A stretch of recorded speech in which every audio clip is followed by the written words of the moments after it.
Assalamualaikum warahmatullahi wabarakatuh. Izin memperkenalkan diri. Perkenalkan, nama saya Tiara Anggunsari dengan NPM 25130240006. Saya dari Prodi Pendidikan Biologi kelas B. Di sini saya akan menjelaskan poin-poin utama tentang manajemen administrasi laboratorium pembelajaran dari bab 1 sampai bab 7. Bab 1, pengantar administrasi laboratorium pembelajaran biologi. Yang pertama, apa yang dimaksud dengan administrasi laboratorium pembelajaran biologi? Jadi, administrasi laboratorium pembelajaran biologi itu merupakan proses pengelolaan seluruh kegiatan laboratorium yang meliputi pengaturan alat, bahan, jadwal praktikum, pemeliharaan peralatan, serta keselamatan kerja. Jadi, administrasi itu bertujuan untuk memastikan kegiatan praktikum berjalan secara efektif, aman, dan mendukung proses pembelajaran biologi secara optimal. Kemudian yang kedua, mengapa administrasi laboratorium itu penting? Jadi, administrasi laboratorium itu penting karena membantu kelancaran praktikum, menjaga keselamatan, dan memastikan alat serta bahan tersedia dengan baik. Kemudian yang ketiga, apa peran laboratorium dalam pendidikan biologi? Jadi, peran laboratorium dalam pendidikan biologi itu untuk membantu mahasiswa memahami konsep biologi melalui eksperimen dan juga praktikum secara langsung. Kemudian yang keempat, apa saja yang dikelola dalam administrasi laboratorium? Jadi, yang dikelola dalam administrasi laboratorium itu merupakan alat dan bahan, jadwal praktikum, perawatan alat, serta keselamatan kerja. Kemudian yang kelima, apa tujuan buku administrasi laboratorium itu? Jadi tujuannya sebagai panduan bagi mahasiswa, dosen, dan juga laboran dalam mengelola laboratorium itu dengan baik. Bab 2, teori dasar administrasi laboratorium. Yang pertama, apa yang dimaksud dengan administrasi laboratorium? Jadi, administrasi laboratorium itu merupakan kegiatan perencanaan, pengorganisasian, pengendalian, dan juga evaluasi dalam pengelolaan laboratorium agar kegiatan praktikum dan penelitian berjalan dengan baik. Kemudian yang kedua, apa saja yang dikelola dalam administrasi laboratorium? Jadi administrasi laboratorium itu mengelola alat, bahan, tenaga kerja, kegiatan praktikum, keselamatan kerja, serta anggaran laboratorium. Kemudian yang ketiga, mengapa pengelolaan sumber daya itu penting dalam laboratorium? Jadi karena pengelolaan sumber daya itu seperti alat, bahan, dan juga tenaga kerja dapat membuat kegiatan praktikum berjalan lebih efektif dan efisien. Kemudian yang keempat, mengapa pengelolaan waktu diperlukan dalam laboratorium? Jadi pengelolaan waktu itu penting supaya jadwal praktikum, penelitian, dan juga perawatan alat bisa diatur dengan baik. Jadi kegiatannya tidak bentrok atau tidak dilakukan di waktu yang bersamaan. Kemudian yang kelima, mengapa keselamatan kerja itu penting dalam kegiatan laboratorium? Jadi karena laboratorium itu merupakan banyak bahan-bahan kimia dan juga alat tertentu, sehingga prosedur keselamatan diperlukan untuk mencegah terjadinya kecelakaan. Bab 3, inventarisasi sarana dan prasarana. Yang pertama, apa yang dimaksud dengan pencatatan inventaris sarana dan prasarana? Jadi, pencatatan inventaris sarana dan prasarana itu merupakan kegiatan untuk mencatat semua alat, bahan, dan fasilitas yang ada di laboratorium. Jadi, pencatatan itu bertujuan untuk mengetahui jumlah, kondisi, dan penggunaan setiap barang sehingga pengelolaan laboratorium itu dapat dilakukan dengan lebih teratur dan juga efisien. Kemudian yang kedua, apa saja metode pencatatan inventaris di laboratorium? Jadi metode pencatatan inventaris itu dapat dilakukan secara manual dan juga berbasis komputer. Pencatatan manual dilakukan dengan menulis data alat dan juga bahan di buku inventaris. Sedangkan jika sistem berbasis komputer menggunakan perangkat lunak yang dapat mencatat dan juga memperbarui data secara otomatis sehingga lebih cepat dan juga lebih akurat. Kemudian yang ketiga, apa tujuan sistem pengkodean alat dan bahan di laboratorium? Jadi sistem pengkodean itu bertujuan untuk memudahkan identifikasi dan pengelolaan alat serta bahan di laboratorium. Setiap alat atau bahan diberi kode khusus sehingga pengelolaan dapat dengan mudah mengetahui jenis barang, lokasi penyimpanan, dan juga status penggunaannya. Kemudian yang keempat, mengapa pendataan kondisi ruang dan fasilitas laboratorium itu penting? Jadi pendataan kondisi ruang dan juga fasilitas itu penting untuk memastikan bahwa meja, kursi, dan juga peralatan lainnya itu berada dalam kondisi baik dan aman digunakan. Dengan pendataan yang rutin, kerusakan dapat segera diketahui sehingga dapat dilakukan perbaikan atau pergantian. Kemudian yang kelima, mengapa pemantauan dan juga pembaruan inventaris harus dilakukan secara rutin? Jadi pemantauan dan pembaruan inventaris dilakukan untuk mengetahui kondisi terbaru alat dan bahan yang ada di laboratorium. Dengan pembaruan data secara rutin, pengelolaan dan penghindaran kerusakan, kehilangan, serta merencanakan pengadaan alat dan bahan yang dibutuhkan di masa yang akan mendatang atau di masa depan. Bab 4, pengadaan dan inventarisasi bahan dan alat. Yang pertama, itu apa yang dimaksud dengan perencanaan pengadaan alat dan juga bahan. Jadi perencanaan pengadaan merupakan proses menentukan kebutuhan alat dan juga bahan sebelum dilakukan pembelian agar sesuai dengan kebutuhan kegiatan. Kemudian yang kedua, mengapa analisis kebutuhan alat dan bahan penting dilakukan? Jadi analisis kebutuhan penting dilakukan itu untuk mengetahui jumlah alat dan juga bahan yang benar-benar diperlukan. Analisis itu biasanya menggunakan data penggunaan sebelumnya dan perkiraan kebutuhan di masa depan. Dengan analisis yang tepat, organisasi dapat menghindari pemborosan, mengurangi biaya penyimpanan, dan juga menjaga kelancaran kegiatan operasional. Kemudian yang ketiga, apa yang dilakukan pada tahap pembelian dan juga penerimaan alat dan bahan. Jadi pada tahap itu dilakukan proses pembelian dari pemasok yang dipilih, kemudian barang yang datang akan diperiksa. Jadi pemeriksaannya itu dilakukan untuk memastikan jumlah dan juga kualitas barang sesuai dengan pemesanan. Jadi setelah itu barang dicatat dalam sistem inventaris agar dapat dipantau dan dikelola dengan baik. Kemudian yang keempat, mengapa pencatatan barang setelah diterima itu penting? Jadi pencatatan barang itu penting karena membantu mengetahui jumlah stok alat dan bahan serta memudahkan pengelolaan inventaris. Kemudian yang kelima, apa tujuan pengelolaan inventaris bahan dan alat?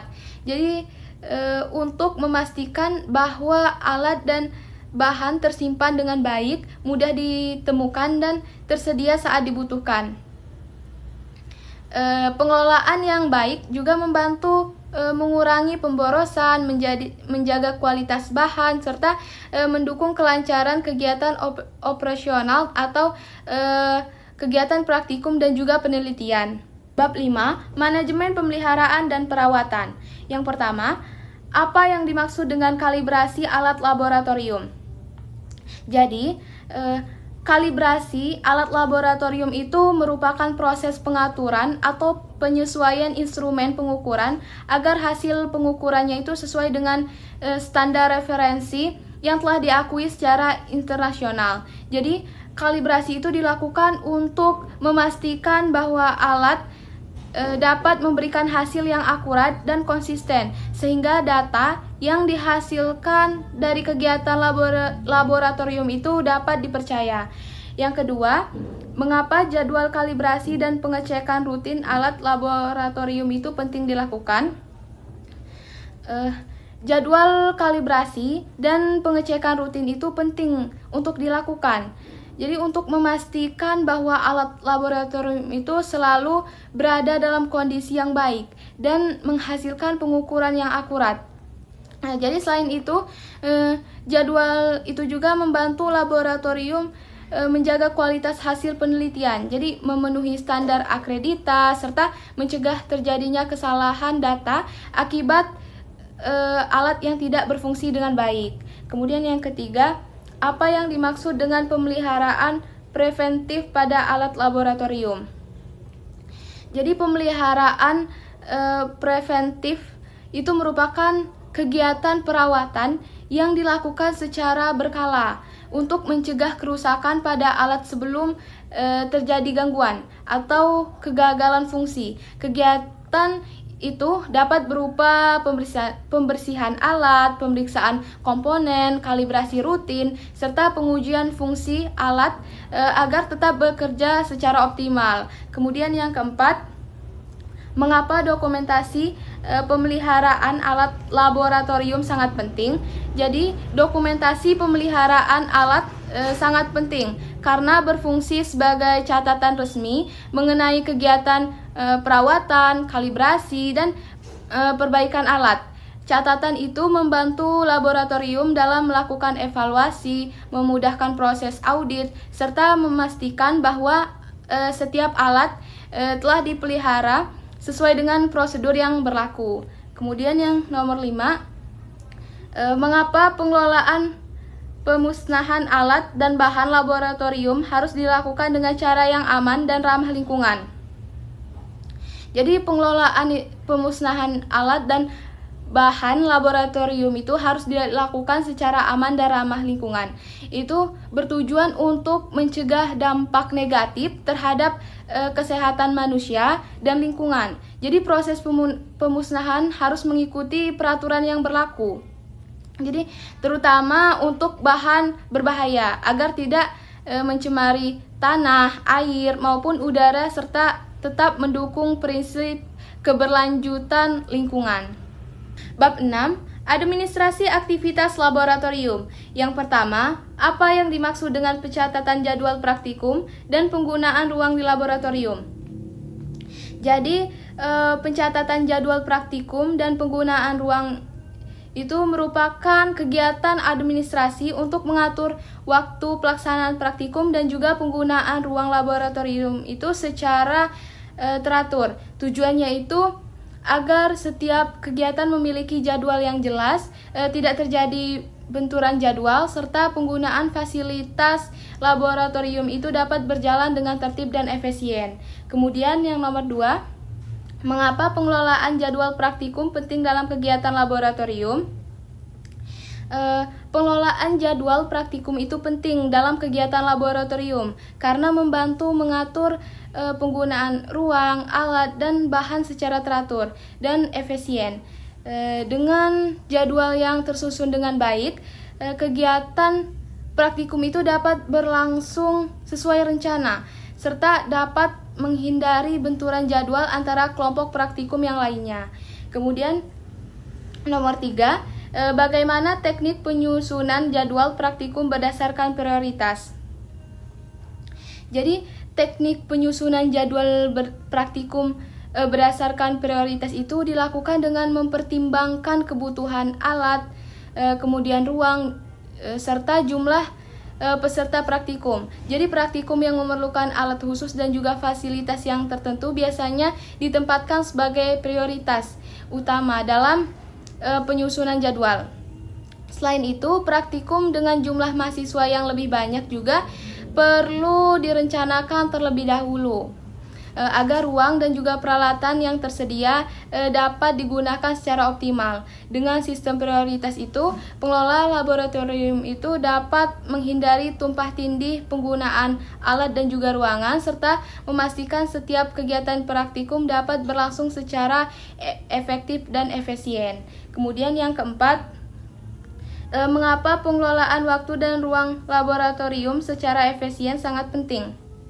Jadi pengelolaan waktu dan ruang laboratorium itu secara efisien sangat penting karena fasilitas laboratorium itu terbatas, sementara kegiatan praktikum itu cukup banyak. Dengan pengelolaan yang baik, setiap ruang dapat dimanfaatkan secara maksimal dan kegiatan praktikum itu dapat berlangsung dengan aman dan juga tertib. Kemudian yang kelima, apa tujuan penggunaan logbook dalam kegiatan laboratorium? Jadi logbook itu dalam kegiatan laboratorium itu digunakan sebagai catatan resmi yang mencatat penggunaan bahan kimia dan juga peralatan praktikum. Jadi pencatatan itu bertujuan untuk membantu menggunakan bahan dan alat, menjaga keselamatan kerja di laboratorium. Jadi serta memastikan bahwa semua aktivitas di laboratorium itu terdokumentasi dengan baik. Jadi melalui logbook itu pengelola laboratorium itu dapat mengetahui siapa yang menggunakan alat atau bahan tertentu. Jadi kapan digunakan serta dalam kondisi apa alat-alat tersebut digunakan. Jadi selain itu, logbook juga membantu dalam proses evaluasi, audit, dan pengelolaan inventaris sehingga kegiatan laboratorium itu dapat berjalan lebih tertib, aman, dan juga terkontrol. Bab 7, dokumentasi dan laporan. Yang pertama, apa yang dimaksud dengan dokumentasi dan laporan dalam pengelolaan laboratorium? Jadi, dokumentasi merupakan catatan permanen yang digunakan untuk merekam setiap kegiatan, keputusan, atau proses yang terjadi dalam laboratorium, sehingga informasi tersebut dapat diakses kembali dan dijadikan bukti pertanggungjawaban. Sementara itu, laporan itu merupakan hasil analisis yang disusun untuk memberikan gambaran menyeluruh tentang suatu kegiatan, seperti eksperimen atau penelitian. Laporan itu tidak hanya berfungsi sebagai catatan, tetapi juga sebagai bahan evaluasi dan perencanaan kegiatan laboratorium yang akan mendatang atau di masa depan. Kemudian yang kedua, mengapa surat menyurat penting dalam komunikasi laboratorium? Jadi surat menyurat itu penting dalam komunikasi laboratorium karena berfungsi sebagai media komunikasi formal atau resmi yang menghubungkan berbagai pihak, baik dari dalam maupun dari luar laboratorium. Jadi surat menyurat itu membantu menyampaikan informasi secara jelas, menghindari miskomunikasi, serta memastikan setiap kegiatan atau keputusan dapat dipertanggungjawabkan. Selain itu, surat menyurat juga mendukung kelancaran administrasi dan pengelolaan sumber daya laboratorium. Kemudian yang ketiga, sebutkan beberapa jenis surat yang digunakan di laboratorium. Jadi beberapa jenis surat yang digunakan di laboratorium itu antara lain itu yang pertama, surat permintaan bahan atau peralatan. Yang kedua, surat laporan eksperimen atau penelitian. Yang ketiga, surat peringatan atau teguran. Yang keempat, surat permintaan dana atau anggaran. Yang kelima, surat undangan atau pengumuman kegiatan. Yang keenam, surat pengantar atau surat tugas. Yang ketujuh itu surat perintah kerja. Yang kedelapan, surat konfirmasi atau verifikasi. Yang kesembilan, surat pengesahan hasil penelitian. Kemudian yang kesepuluh, surat tindak lanjut. Kemudian yang keempat, apa pentingnya SOP dalam pengelolaan surat menyurat di laboratorium?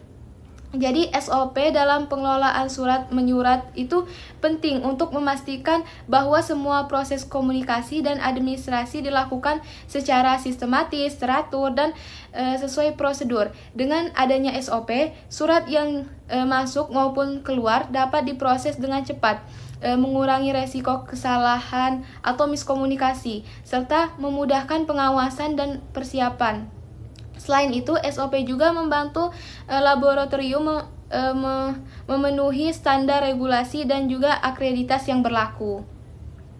Kemudian yang kelima, apa perbedaan antara sistem pengarsip data fisik dan elektronik? Jadi pengarsip data fisik itu merupakan penyimpanan dokumen dalam bentuk kertas atau dokumen asli yang disimpan secara langsung di ruang arsip. Jadi sistem itu biasanya digunakan untuk dokumen yang memerlukan tanda tangan asli atau memiliki nilai hukum. Kemudian sedangkan pengarsipan data elektronik itu merupakan penyimpanan dokumen dalam bentuk digital menggunakan sistem komputer atau perangkat lunak. Jadi sistem itu memungkinkan pencarian data lebih cepat, memudahkan berbagai informasi, serta menghemat ruang penyimpanan dibandingkan arsip fisik. Sekian penjelasan poin-poin utama mengenai manajemen administrasi laboratorium. Jika dalam penyampaian materi ada kesalahan, saya mohon maaf. Saya akhiri. Wassalamualaikum warahmatullahi wabarakatuh.